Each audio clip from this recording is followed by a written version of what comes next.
কিছু ভ্রমণ শুধু যাওয়ার জন্য নয়, বরং মনে শান্তি এনে দেয়। আজ আমরা চলেছি নবদ্বীপ ধামে, ভক্তি, ইতিহাস আর শান্তির পথে। কৃষ্ণনগর স্টেশন থেকে অটোতে উঠে শুরু হলো আমাদের যাত্রা।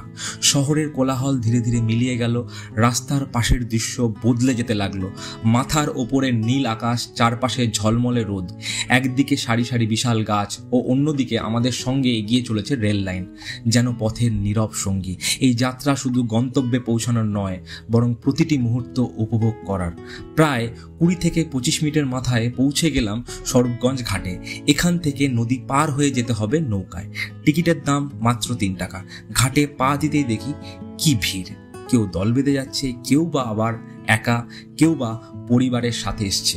সব থেকে মজার বিষয় হলো, শুধু মানুষ নয়, সাইকেল, মোটরসাইকেল পর্যন্ত নৌকায় পার হচ্ছে। ধীরে ধীরে নৌকা ছাড়লো, আর জলের মৃদু ঢেউ যেন মনকে আরও প্রশান্ত করে দিল।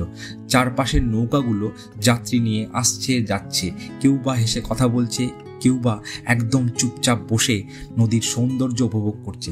দূর থেকে ভেসে আসছে ঘাটের কোলাহল, নদীর জলের ওপরে সূর্যের আলো চিকচিক করছে, আর ওপারে নবদ্বীপ ধাম স্পষ্ট দেখা যাচ্ছে।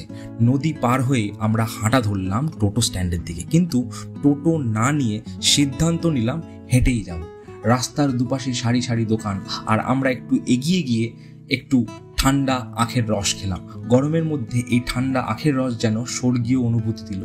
আরও কিছু দূর এগিয়ে গিয়ে দেখি একের পর এক সুন্দর মন্দির ও আশ্রম, সবই খুব সুন্দরভাবে সাজানো রয়েছে।